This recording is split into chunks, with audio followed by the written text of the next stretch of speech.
54 বছরেও বাংলাদেশ উন্নত দেশে পরিণত হয় নাই কেন? 54 বছরে বিশ্বের মানচিত্রে স্বাধীন হয়েছে ঠিক, মাথা উঁচু করে সম্পদশালী, সমৃদ্ধ, সুখী, বৈষম্যহীন, নিরাপদ দেশ হিসাবে কেন আমরা গড়ে উঠতে পারি নাই? এর অন্যতম কারণ উল্লেখযোগ্য অধিকাংশ নেতারাই আমাদের সাথে প্রতারণা করেছে। আমি কয়েকটা মাহফিলে প্রতিবাদ করেছি, এই ল্যাঙ্গুয়েজ চেঞ্জ করেন, আমরা গরিব দেশের মানুষ। আমরা গরিব দেশের মানুষ নই, আমরা গরিব দেশের মানুষ নই। আল্লাহর শুকরিয়া আদায় করে শেষ করা যাবে না। এই মাটির নিচে অফুরন্ত সম্পদ, ক্ষেত খামারে কত সম্পদ ফলায়, মাটির উপরে সম্পদ, পাহাড় পর্বত, নদী নালা, সাগর, সম্পদে ভরপুর। যমুনার তীরে আপনারা যমুনা থেকে উপকার পান না? মজার মজার মাছ খান না? শুকরিয়া কই? লাইন শাকার তোমরা আজিদান না, শুকরিয়া আদায় করলে বাড়বে আমাদের সম্পদ। আরেকটা একটা মোটামুটি স্ট্যাটিস্টিক্স দিলে, পরিসংখ্যান দিলে বুঝতে পারবেন আমরা কেমনে গরিব না। প্রমাণ দিই, আমি আরো দুই একটা মাহফিলে বলছি। চট্টগ্রামের এক চৌধুরী সাহেব ভূমি মন্ত্রণালয়ের দায়িত্ব ছিলেন, পলাতক।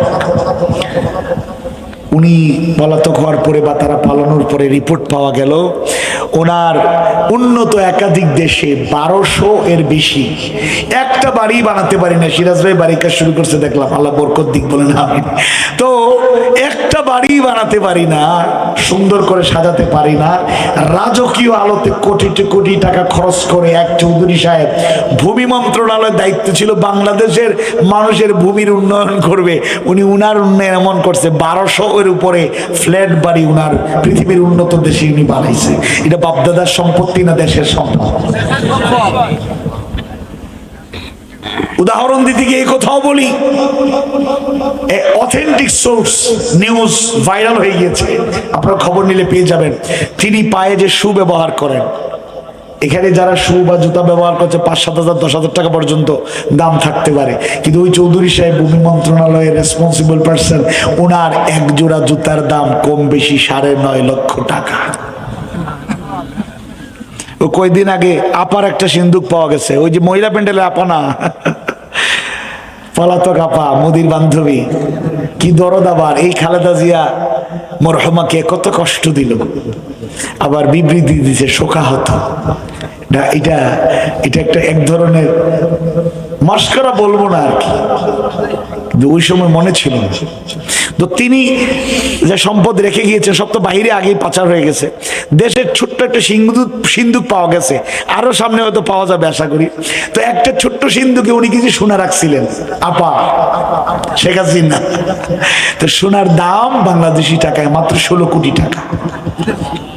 বাংলাদেশ গরিব, কথা কয় বাংলাদেশ গরিব। ওই আমানতদাররা আমানতের রক্ষণাবেক্ষণ করে নাই। যারা বলেছে আমরা জাতির সেবক হতে চাই, ওরা সেবক হয় নাই, জাতিকে সেবক বানিয়ে ছাড়ে।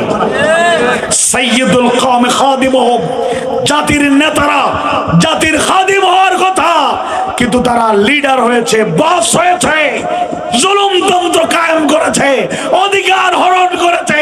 আমাদের সাধারণ জনগণের বুখারাগা মানুষের বুকে হাসি ফোটানোর বাস্তব কর্মসূচি তাদের ছিল না। মুনাফিকি এইসব যেন না থাকে আমাদের মধ্যে চেষ্টা করব। 7 নম্বর অহংকার। ইন্নাল্লাহা লা ইউহিব্বুল মুতাকাব্বিরিন। অহংকার আমার মধ্যে, আপনার মধ্যে, সবার মধ্যে ঢুকতে পারে। এমন হয়, একটা সূত্র বলি, অহংকারে নিজেই জানেন আমার মধ্যে অহংকার, ইলমের অহংকার, জ্ঞানের অহংকার, টাকা পয়সার অহংকার।